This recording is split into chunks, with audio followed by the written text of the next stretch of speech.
Green light, they're away. And they're all in their positions, ready to go. There's the light up. In true Mildura style. The green light's on. It was a beautiful start. He's trying to get across.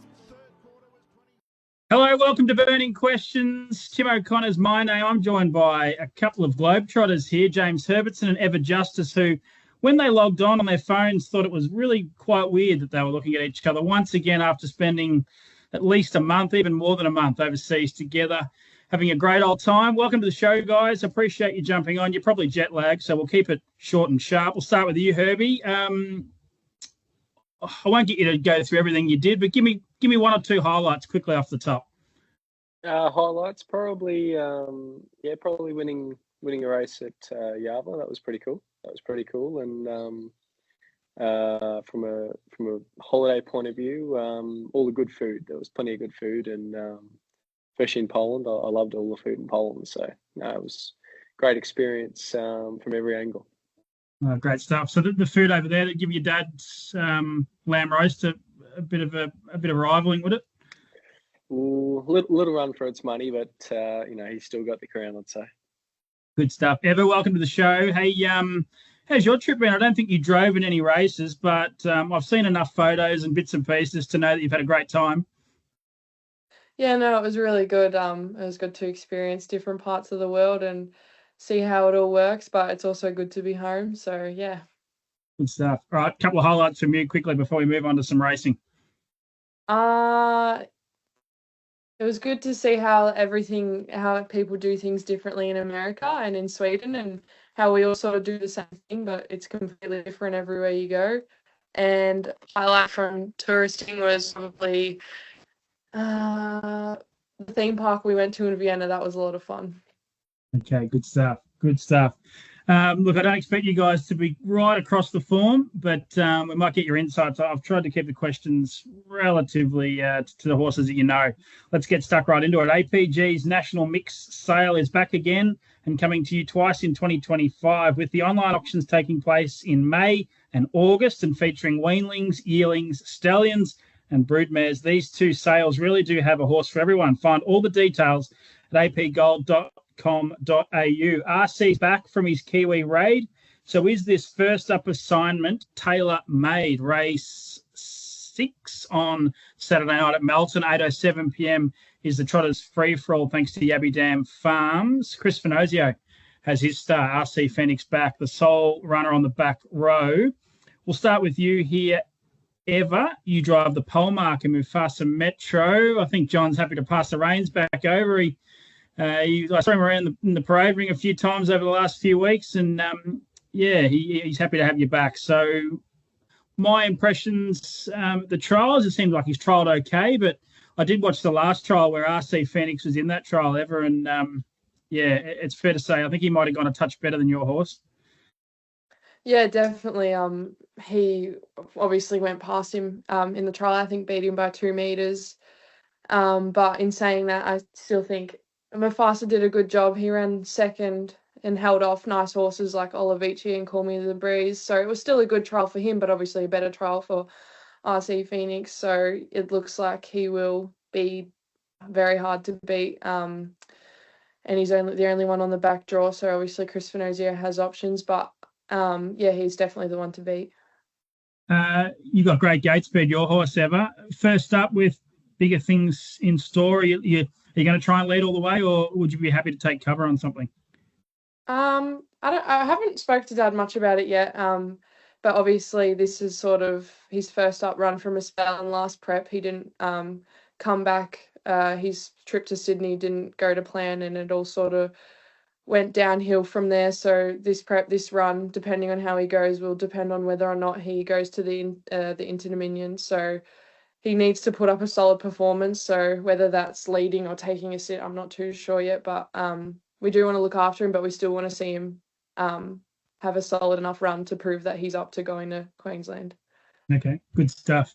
Herbie, you team up with Eddie Tapp's I'm Bobby, who he's first up from a spell, so he wouldn't have raced since you last partnered him. He really took a step forward, didn't he, last campaign or the last 6 months or so. So he earns his spot in a field like this, but in saying that, he's going to need probably a bit of luck to beat these rivals, do you think? Yeah, he went forward in leaps and bounds last time in. He went from sort of a mid to high range country horse right through to free for all class in the space of 6 months. So it was a big effort from the horse and great effort from Eddie, and great to see a trainer with only 2 or 3 in work have one go through their classes like that. You don't get to see it very often. It's generally the larger trainers with more horses. So look, if he was where he was at the end of last prep, I'd say he's in this race with a pretty solid chance. RC definitely the class runner. But Bobby's last time when he was able to run some pretty good sectionals and really sort of dance with a few of the top class horses that were going around at the time. But I'd say he'll still need to run in this race. But I think he's a definite top 4 chance, that's for sure. Has he got the gate speed to be involved early, Herbie, do you think, or not? It's sort of hard to know sometimes when he's, leading lesser quality fields, or you wouldn't try to do anything with him on Saturday night? I'm not too sure. It probably wouldn't be too advantageous early. I'm not too sure if he's trialled or not. So I'd have to just find a little bit out off Eddie and see what sort of run he thinks he's ready for. But he's definitely got good gate speed. Like he crossed from 7 at Melton in a good quality race, which you just don't see trotters do. So no, there's no doubt about his gate speed, but it's just more of where he's at in his prep. Yeah, good stuff. Hey, before we move on to question 2, best horse you either drove at the races or handled in track work, Herbie? Ooh, any big names? Yeah, you probably would have heard of Blueprint. I'm pretty sure I jogged him the first 2 weeks I was there. He won the North America Cup amazingly last weekend, and my first drive there was This Is a Plan, who's won over 3 million. But yeah, got to drive some pretty nice horses, Eva was pretty lucky. She'll tell you a couple that she got to drive too. She was pretty lucky. Her first one was pretty nice horse as well. Eva? My first track work in America was on a horse called Hullabaloo, and I think he's won. Was it 2 of the Bugatti series? Yep. Yeah, he's won 2 of those, so that was pretty cool, and yeah, he felt really nice. Yeah, I mean, like you've both driven good horses. Like, do those good horses overseas in the US and Sweden feel similar to good horses here, or do you feel like they're another level above? No, I'd say that you can definitely tell they're good horses, but they do probably travel a little bit different, especially in races. The better horses, they travel quite strong, and with the racing, the high intensity that it is, they know when it's race day and they really switch on, versus track work where they're not quite as switched on. So, they're definitely, I think they're quite like beastly, the good ones over there, the way they swell up and they're just, you're just like a passenger really. But yeah, good horses still feel like good horses. Just one more, because it's interesting to me. I love chatting about this stuff. The people over there, US, Sweden, wherever you happen to be, what's their knowledge and interest in Australian racing? Back to you, Herbie. Like, do they know Leap to Fame? Do they know our good drivers? Is there any interest over there about how we do things? Yeah, it just depends who they are.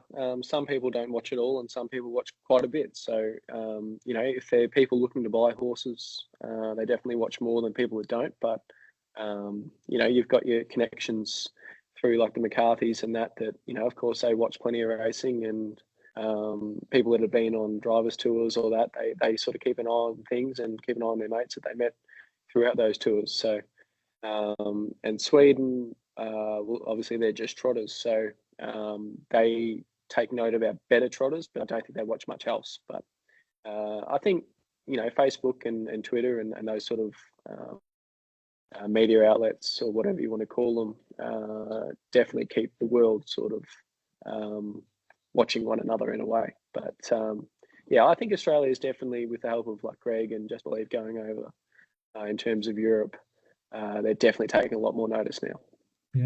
Yeah, for sure. Hey, good stuff. Let's move on to question 2. Pride's Easy Feed stand as a proud supporter of the harness racing industry with their set recipes and quality ingredients to give the trainer confidence in what they're feeding. So make the switch to Prides and start getting the result you've been chasing. He was very brave a fortnight ago, so can 40 Love turn the tables from the second row? We're talking about race 7, the Ben Studd Standardbreds 3-year-old pace. You're not involved here, Herbie. I did plan to have Brett Carroll on here, but he wasn't able to make it. So some of these questions have got you in them, but some don't. I can skip past you if you like, or you can have a bet in this race because you're not involved. Who would you back if I gave you $100? You might keep it in the pocket after the trip you've been on. Yeah, we're definitely any funds would be much appreciated. But no, look, this race, 40 Love's been great. Throughout nearly his whole career, really, he's been at a high class and really held himself no matter where he's sort of gone. So he's definitely the class horse of the race and the hardest to beat on paper. Ever, I think I did send you guys a message when you were away, and I might have been given the fist pump when Johnny Justice got In an Ideal World home from memory at Geelong in the death seat, and I'm happy to say I was cursing him early when he couldn't get to the pegs. I'm like, what are you doing? But this horse was really tough, and it was a great win, and has shown really good ability. And I think you said to me at that point in time that you guys had a real high opinion of In an Ideal World. Yeah, we think he's pretty good. Whether his mind's in it at the moment because he is still a boy, we're not too sure. But yeah, his results have spoke for themselves recently. He's been going really well. I think last start he just needed the run a little bit and missed a bit of work, but he has been doing really well. But he's once again in a really hard race. I think when 40 Love won his maiden, he sat outside of ours of In an Ideal World, and we ran second and he ran first. So he's always definitely had probably a little bit of class over him. Did I say third? I mean, he ran second, so he's probably already had a bit of class over him.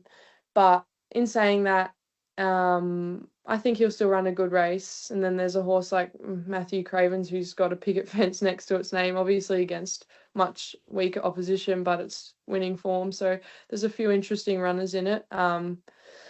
Whether Aaron gets off the fence or not, I'm not sure. Puppet led on that horse last week and got run down. If he wants to hand up this time, that would be nice. I'm willing to take that, and put 40 Love 3 fence. But obviously, I think Aaron will have a bit of an easier path this week than he had last week. Yeah, so you'll have a bit of a look early. Ever be up there in the firing line if the front is there? Yeah, if it's there, but I don't think we'll do anything silly with him. Just probably want to still look after him. It's still quite early in his career. Yeah, good stuff. Of course, Kiang Hollywood won that race that 5 of these clashed in a couple of weeks ago, and sadly for me, it's cost me a Palmer to Paddy Lee, who I said it had no chance. But anyway, he got through. If it wins this week, Paddy, if you're watching, I'll double it for you. Don't even have to bet me. It'd be a fair odd effort from 7. So I'm going to go with 40 Love. I thought he was outstanding in that race. He was really good, and Kiang Hollywood just had the right run. So I'll go with 40 Love in race number 7.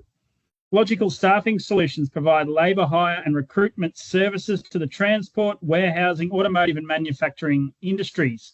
The logical solution for your staffing needs.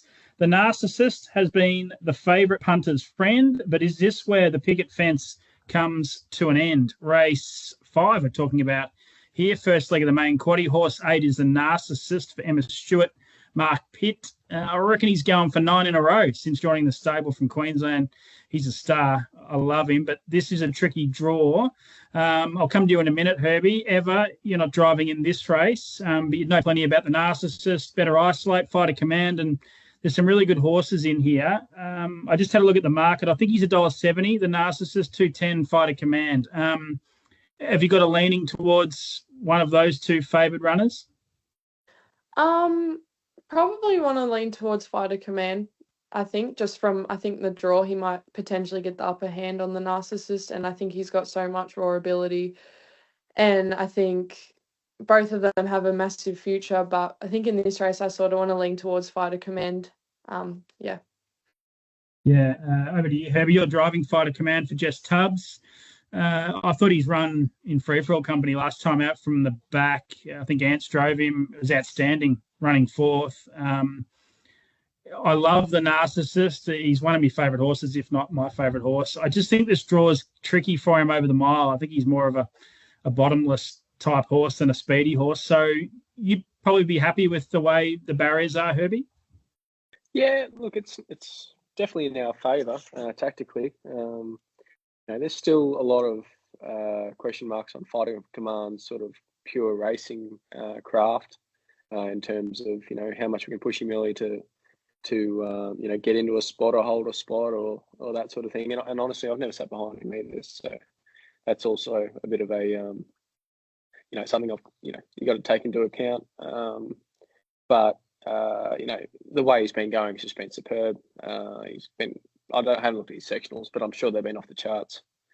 And the Narcissus, as you say, I haven't really raced against it much, if ever, to be honest. But it looks like it's just bottomless, so it just keeps running. It doesn't seem to matter what happens. They just can't get near it. So, look, it's going to be a really interesting race. And you got Sir Jimmy off the front row. And a lot of classy free-for-allers filling up the race. You got to remember better isolates there as well. Who can run an incredible furlong as well. So it's going to be a really interesting race. It's one I'm looking forward to.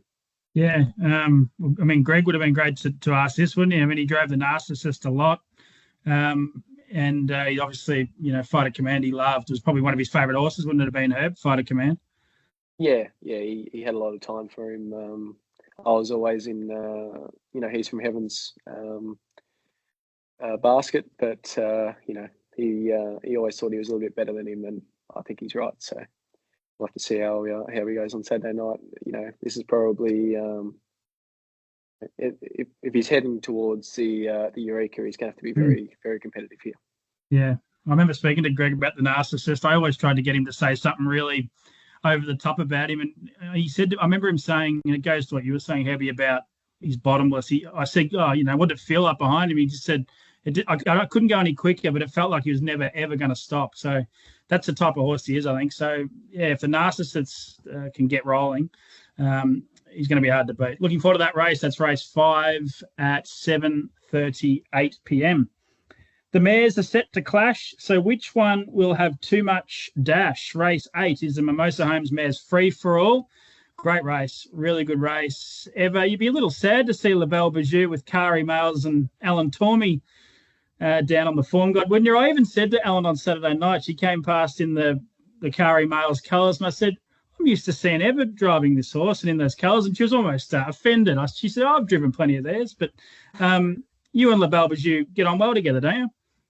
Yeah, we do. I guess that's what happens when you go away. Sometimes you lose a few, but that's okay. I still love her, and yeah, she's a really nice mare. But it's definitely a step up in grade here, and she does prefer the shorter trip. So I'm sure she'll run a really honest race here, but against horses like Rakira Rebel and that she's preparing to go for the Inter-Dominion, she'll probably find it a little bit tough, but I'm sure she'll run her usual honest race. Yeah, Herbie, you take the reins with Rakira Rebel for Jess Tubbs, barrier 6. From a tipping perspective, I've just gone with Rakira Rebel. I don't think the map looks great for you, but I've just sort of deferred to the horse that I think's the best, and I think she's the best horse. Her win was outstanding last time. What are your thoughts? It's a difficult race. I'm sure you think you could win with the right run, but you're going to need a little bit of luck in some capacity. Yeah, still going to need a little bit of luck, but she's very quick. Her runs in the last 5-6 starts, she's always seems to be at the top of her game. It's a credit to Jess to be able to, a horse of this class, to have her at her, near her best nearly every time she steps out. You can't ask much more from her. So yeah, the draw's a little bit tricky. I'll just have to have a look at the gate speed of a few of them. There's a few of them there that don't really,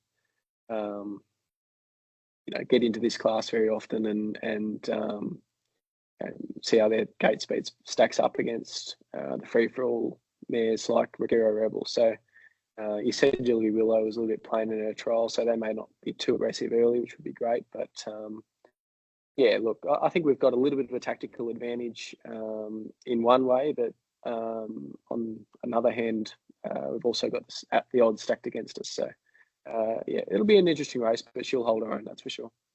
So yeah, even talking now, Herbie, just looking at it, and I mean, there's probably a pretty good chance you get to the front here, isn't there? Like, she's got good speed. I mean, I'm thinking back to last start, she easily crossed Sahara Breeze. She'll, Lavelle Beaujeu's not going to get involved. Beat Sweets up in grade. Jillaby Willow, if the camp weren't thrilled with their trial. So is it probably you and Sweet Bella, maybe? I don't know. That's the way I'm looking at it. Yeah, it's possible. I just have to have a look at how quick she is off the gate. I just can't really remember.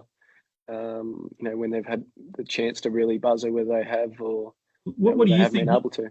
Do you prefer not doing that with her, or you don't really have an opinion there at the moment? Like, is she better driven with one run, or you're not fast? I'm not fast. As long as she relaxes in front, she'll be sweet. And we're not having to run a 42 lead time, anything silly like that. So, yeah, look, if she's in front and she can relax, I think she'd be okay. She's definitely the classiest horse in the race. But yeah, the one time I did buzz off the gate a bit, she did get a bit revvy and got beat. But that was quite a while ago, and she hasn't shown any of those tendencies of late. So, if everything goes our way, then she'll be too good for me, I'd say. Good stuff. Hey, Sharps Bakery, best bets time. This is tough. I tell you what, I reckon you're coming off a couple of best bets in a row, aren't you, that have got home? Don Hugo and Into Dominion. What else was there? There was something at $1.05 that you tipped us into, but we can't count that, can we? I don't know. I've lost a few. So, but all that counts was the Into Dominion, if you ask me. Correct. Hey, can you throw? I know you haven't been around, but if you can find us a winner, fresh up after 5 weeks, you're a hero. Okay, well, I'm going to put the pressure on James and like it. And say Rakira Rebel race 8 number 6. I think she's the class runner, and hopefully she's not $1 something. No, I reckon let's have a quick look. Race 8 with sports bet, horse number 6, $2.60. Happy with that? Yeah, I'm happy with that. Okay, load up responsibly, of course. Herbie, best bet for you. Are you gonna load all the pressure up on your shoulders or what? We'll usually ever put some moz on everything, so I'm not sure. She's got one tip right, and she's a champ. On the biggest stage of them all. On the biggest stage of them all. I remember all the ones where she didn't get right. That's what I'm thinking about. Shut up. We've been trying to keep an eye on a lot of the races,